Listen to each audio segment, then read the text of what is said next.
Hey guys, welcome back to the channel. We have got some cool gear from Camel ADV to put on the T7, the big Tenere 700 today. So I mostly know of Camel for their bigger stuff like their auxiliary fuel tanks, and they do high exhaust kits and high fender kits for the T7 as well as a bunch of other bikes.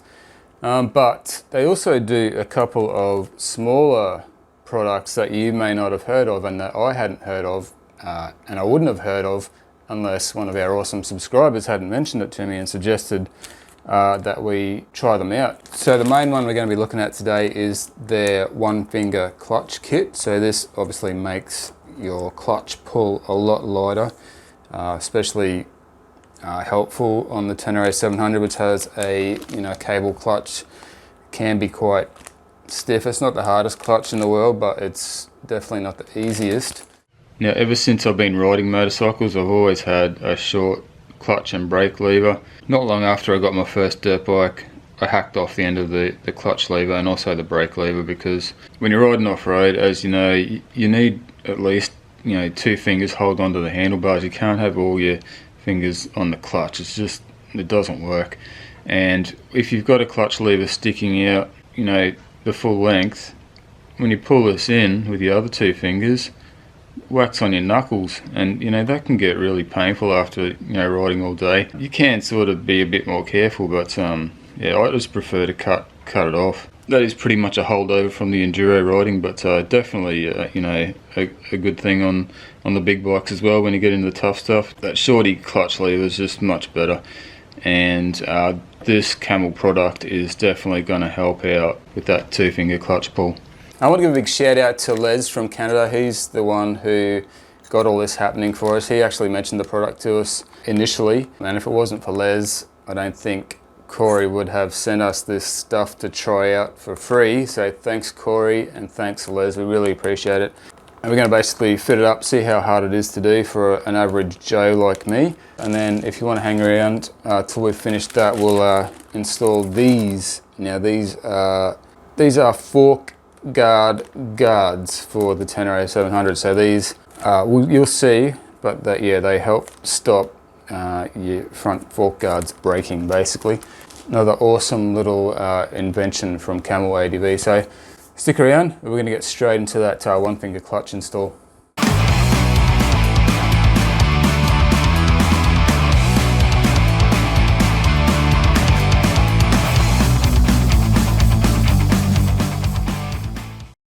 Alright, what do we got here in the one finger clutch kit? We have got a lengthened clutch arm, billet aluminium, pre-splined and ready to fit to your bike. So that's actually what gives you the lighter clutch pull. Obviously a bigger leverage angle. So as well as the longer clutch arm, we have a custom cable guide, so you can adjust the angle. So obviously whichever one of these holes you want the cable guide to line up with it, so that you're not putting preliminary wear on your cable, on your clutch cable. They also give you all the bits and pieces like a new spring, circlet, and all these clever things. So aside from watching me do this job, you probably want to check out Corey from Camel ADV's actual install video if you want to know how to do this properly. I'll put a link to that in the description, guys. He's got a pretty comprehensive install video of this kit, and also he does some testing of how much lighter it actually makes the clutch pull. Right guys, these are the tools that we used to do the job. We'll show you those before we get into the rest of the video. You may or may not need all of this stuff, but basically we've got some vice grips, we've got a 5mm, both a T-bar and a ratchet Allen key. We've got some circlip pliers. You probably want the ones that push outwards rather than in like these, but these worked for us. They're the only ones we've got.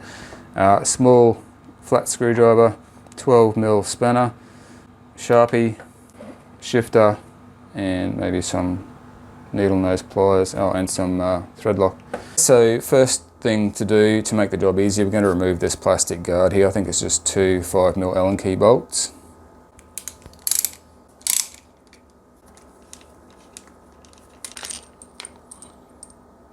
Now Corey recommends to loosen off your cable before you remove the old cable guide. So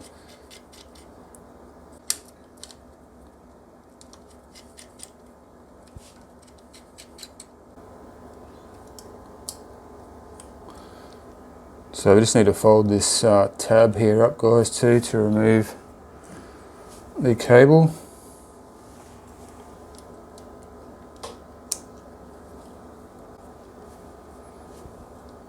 And then we can remove the cable from the guide, put it out the way for now, and then we'll go ahead and remove the old cable guide. These are also 5mm Allen keys.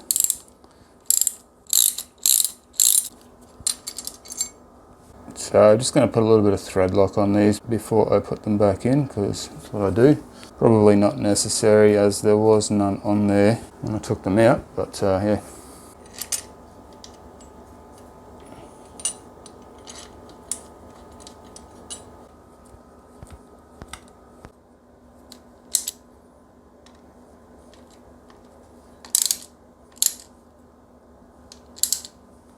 Okay, now that we have the cable guide installed, we will go ahead and remove the old clutch arm. You'll need some kind of circlip pliers. We don't have the proper ones. These are the ones that squeeze inwards, but I'm going to try and make these work anyway. Beautiful. One thing I nearly forgot that Corey recommends in his video is to make a line with a pen, so that you know roughly how to line up the splines when you replace the clutch arm. So I think we can go ahead and pull that off now. Oh, there's a washer on top.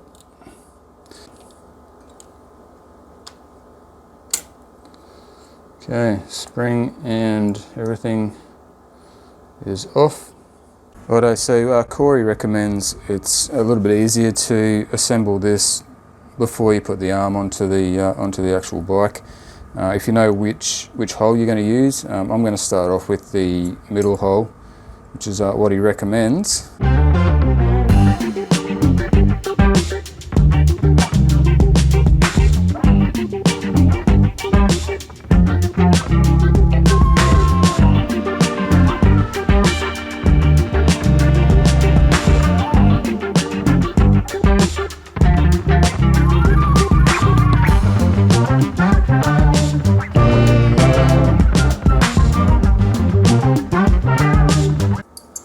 So we need to remove the nut from the cable, and we need to feed the cable through the guide. Replace the nut. And then we're going to put the arm on. Now, I'm pretty sure in Corey's video he ended up putting it one spline closer to the cable, so we will do that initially, but we need to put the spring on. So the spring goes into the hole there. Not really sure how that goes. Guys, I actually stuffed that up while I was recording this video initially. I ended up using the stock spring from the bike because I couldn't figure out how to use the supplied spring. Because the video that I saw, Corey was putting the the spring into the hole here that's drilled into the arm, and there was no way that the supplied spring could do that, so I ended up using the stock one. I don't think it really matters, a spring is a spring. Maybe this supplied one's a bit weaker, so it helps to reduce the clutch load. But anyway, I'm going to switch over to the supplied spring just so that I can show you guys how to do it. Basically, this part here will hook onto the engine case down here. It's actually quite easy to do by yourself. Bring the top bit of the spring over to the correct side and just pop it on there, and that's on. The washer on. Obviously having the correct tools would make it a bit easier, but it's actually not too hard with these reverse pliers. Even doing it by yourself, pretty simple. Just make sure it's clipped in. So you should be able to rotate that circlip fairly easily once it's, you know, slipped into its little groove there. Righto, back to the initial install. Alright, so the final piece of the puzzle is putting the cable into that thing, and then you want to make sure that your arm is lined up with the hole that you've selected in the clutch arm. It's actually looking pretty good. Ooh, well, that does immediately feel nice. So guys, the way that this clutch arm works, because it's a reduced amount of movement, so obviously we got more leverage on the arm with the longer arm, but there's a little bit less movement, and Corey recommends that we give it a little bit extra free play in the lever. So because of the way that the clutch expands as the engine heats up, for how much play you should give it probably depends on which hole you're using as well. But definitely check it once the engine's heated up, make sure you've got a little bit of free play in your clutch so that you know you're not slipping the clutch. So yeah, I've got plenty of adjustment here, and I've also got plenty of adjustment at the top as well. So that's awesome. That's done, guys. That's yeah, that was actually easier than I thought. As I said, this clutch guide is adjustable, so if you're using the inner hole, you'll want to rotate it out a bit, you know, to line up with the hole that you're using. You can use a shifter to do that. So we'll just tighten that up. So we have got quite a lot of play there. So that's not too bad there, but yeah, that feels real nice. All that's left to do is whack this little cover thing back on if you want it on there. I know some people don't like it because it hits their knees or whatever. It doesn't seem to bother me too much, so I'll just leave it on there. A little bit of thread lock again.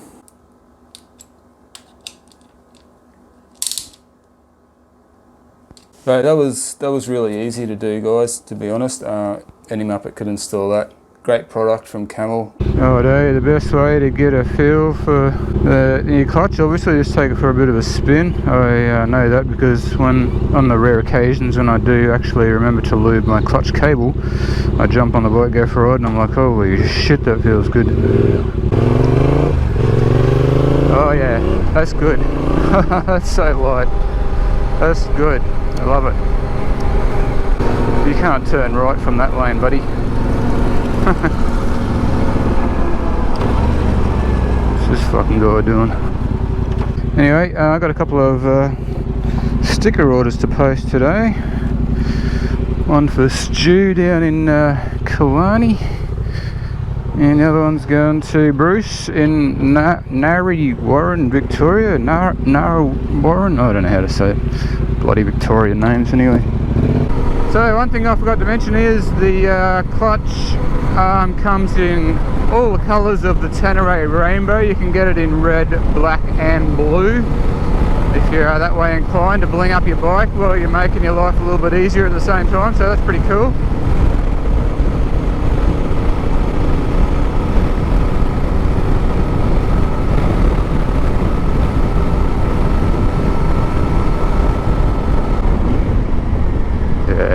It's good. It is good. One other thing that's probably worth mentioning is because you've got less of a travel on that arm, on that clutch arm, your friction zone's a little bit bigger, so the travel on your clutch lever from disengaged clutch to fully engaged is bigger, so it's going to be, I think that's going to be a positive thing for, in the gnarly stuff. It's going to give you a much better feel, sort of. You'll be able to modulate your clutch, easier without it being so snappy.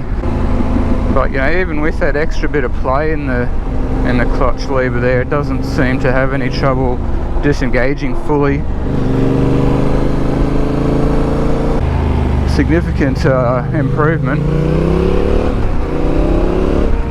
Oh, so good. So good, guys. Highly recommend the clutch kit from Camel. Oh yeah.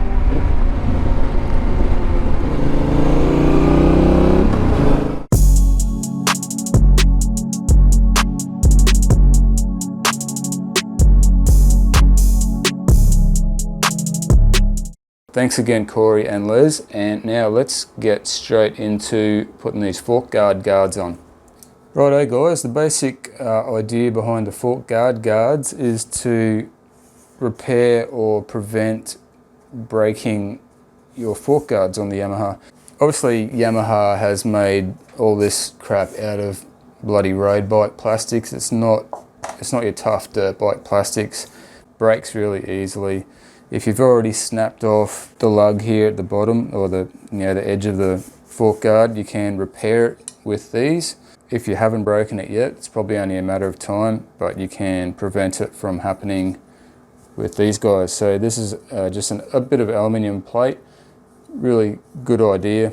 They've put the 3M VHB tape on the back, so all you really do is screw it onto there and stick it to the plastic, and it strengthens obviously the bottom of your fork there, so fork guard, sorry. Very simple install, very simple idea, but ingenious. Camel do provide some spacers and a couple of nylon bolts to replace the steel bolts if you're worried about snapping off your actual fork lug. I've already installed nylon bolts into mine, and I think you only need these spacers if you've already snapped off and lost the bottom of your fork guard, so I shouldn't be needing those. Alright, so we'll take out the good old nylon bolt starters. I have actually knocked the top off one of these nylon bolts when I hit a rock. Thankfully it didn't actually snap off the fork guard bottom yet. All we need to do is clean up the plastic. Bit of brake cleaner or wax and grease remover or whatever you want to use, and a rag or a paper towel.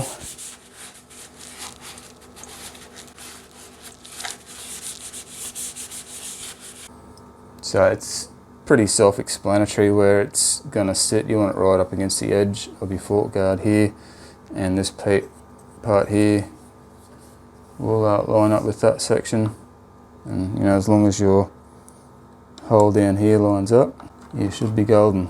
So I think the way I'll do it is peel the backing off, then try and get the screw started into the actual fork leg, and then just whack it on. But these actually, same as the clutch, the one finger clutch guys, these come in your 3 different Tenere colours, so you can get black, red or blue, which is pretty cool. So I'm just holding that off the plastic while I get the bolt started. That way I can line it up perfectly.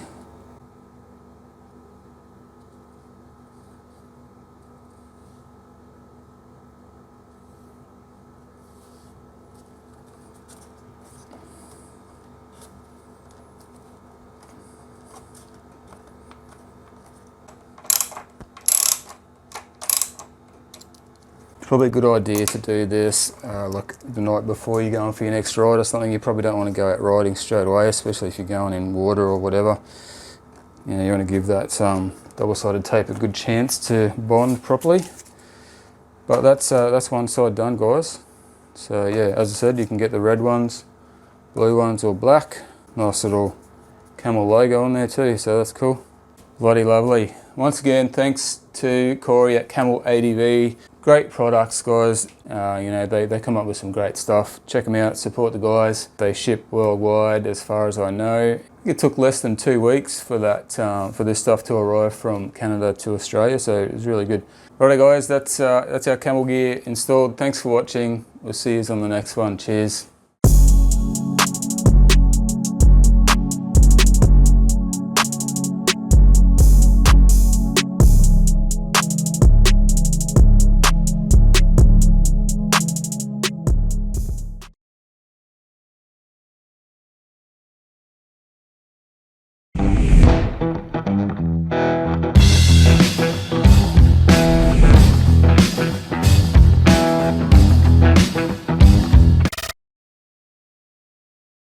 Forgot the final touch. I need the Camel sticker, so I'm running out of room on this bike, so little Mad Dog's got to go. He'll be repurposed somewhere else. There you go. Assistant, thank you.